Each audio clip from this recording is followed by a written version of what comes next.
En días pasados, la prestigiosa revista británica The Economist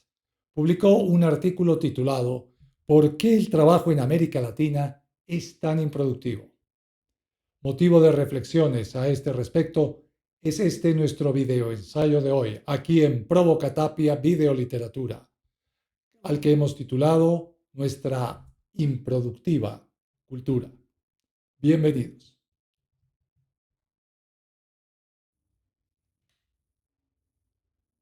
La revista menciona que ha sido una gran decepción para los responsables políticos el débil crecimiento y la falta de productividad laboral de nuestros pueblos, y no de ahora, sino desde mucho tiempo atrás, enfatizando sobre todo en periodos tan críticos de nuestra historia como la famosa década perdida de los años 80, pero centra fundamentalmente su analítica particularmente en la descripción de los fenómenos y procesos económicos de crisis e inestabilidad, pero no tanto en el análisis etiológico, es decir, en la causalidad real, profunda y compleja de estas problemáticas. Es particularmente importante cómo destaca el papel de la inversión extranjera, el uso de las nuevas tecnologías, la construcción de infraestructura moderna y sobre todo el decisivo papel estratégico de la educación.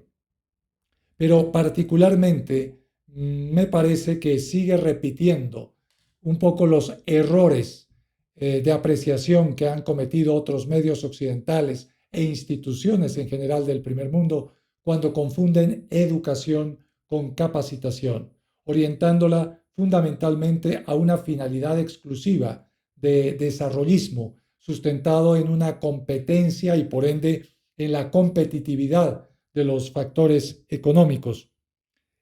Igualmente, destaca también el importante papel que dentro del subdesarrollo ha tenido la economía informal, que precisamente con sus salarios muy bajos o con unos ingresos inestables generan una serie de problemáticas sociales,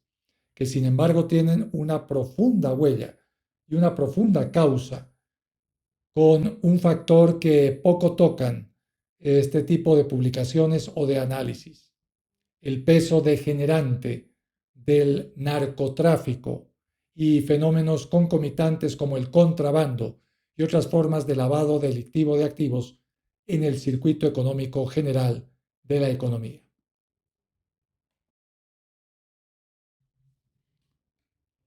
Pero quiero centrarme fundamentalmente en el aspecto educativo y cultural que subyace en la crítica que hace el análisis de esta importante publicación inglesa.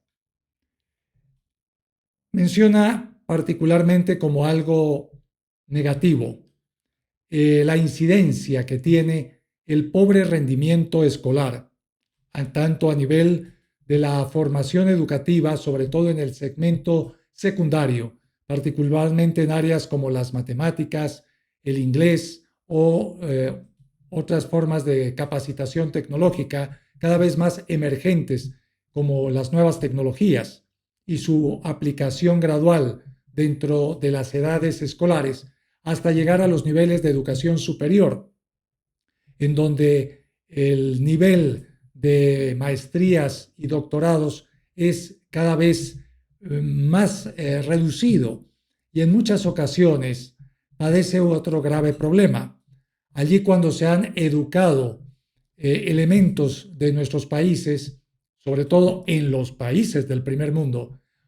vuelven temporalmente y al no encontrar un horizonte salarial y prestacional, es decir, laboral, lo suficientemente atractivo, fugan cerebros, como se dice popularmente, de nuevo hacia los países donde fueron capacitados o donde fueron educados, aportando significativas cantidades de trabajo cualitativo, sobre todo en investigación y desarrollo para esos países del primer mundo. Igualmente, esto genera una expectativa o un conjunto de expectativas que no se cumplen, planteando fundamentalmente límites y restricciones al desarrollo orientado a la investigación, como ya hemos dicho, de nuevas tecnologías que dinamicen de manera moderna la economía de nuestros países, al no encontrar una receptividad por demás en sectores no solamente públicos, donde muchas universidades están, ciertamente aceptemos, controladas por burocracias sindicales pseudo-marxistas, llamémoslas, que generan muy bajo nivel cualitativo de formación, y por otro lado, universidades privadas, las más de las veces confesionales, que reproducen en muchas ocasiones o generalmente modelos tradicionalistas, digamos, de tipo hispánico, contrarios a estos modelos que pretende el primer mundo anglosajón imponer como patrones de modernización para lo que es económico y administrativo fundamentalmente, pero que también requieren un marco político y jurídico, digamos, relativamente liberal, que permita la inversión y la generación de empleo dentro de los cánones, repetimos, de la modernidad tal como la entiende el primer mundo en nuestros países. Esto también tiene mucho que ver, el aspecto de la universidad y de la formación universitaria, con una mentalidad de reproducción que generalmente se ha tenido en los últimos 50 o 60 años, en donde se reproducen todos aquellos patrones, tanto intelectuales como metodológicos y propiamente de contenidos, que les interesa a los países del primer mundo.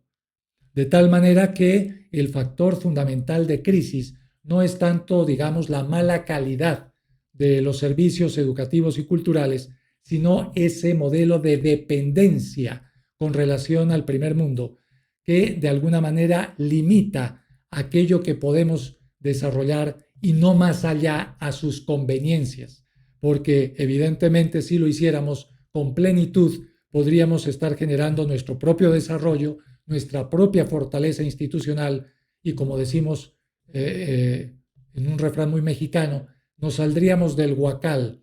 y podríamos ser demasiado independientes. De allí que para muchos de los modelos y de los elementos de este tipo de críticas,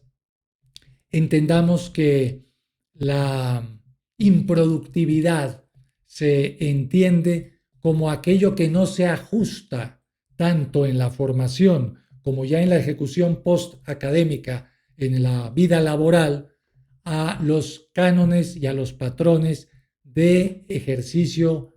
productivo que en lo laboral se supone o usualmente se producen en el primer mundo. Siempre estamos dependiendo de esa parametrización comparativa con lo que requiriese el primer mundo y no las necesidades concretas en nuestras realidades, tanto en América Latina como en general en los pueblos del tercer mundo. A ello se suma también otro factor que destaca la revista y que sin duda alguna también, aceptémoslo, tiene razón. Este tradicionalismo que inicialmente puede ser académico, pero también en la mentalidad social, tiene como correlato otros modos tradicionales de ejercer la empresarialidad y tiene que ver mucho con lo que allí mismo se destaca en la revista, que es un sector empresarial muy oligopólico, constituido por familias muy concentradas que generalmente van en contra de los valores convencionales modernos de la libre competencia.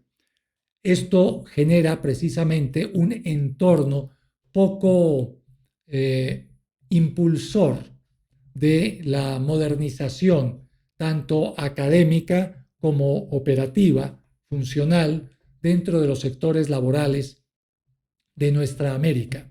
De tal manera que estos factores son particularmente los que quisiéramos destacar como tanto válidos como sujetos a remojo crítico por parte nuestra para lo que afirma o asevera, con por demás un muy buen arsenal de datos y estadísticas, esta prestigiosa revista que es The Economist. Soy Carlos Vicente Tapia. Por tu atención, pero sobre todo por tu reflexión. Gracias hoy.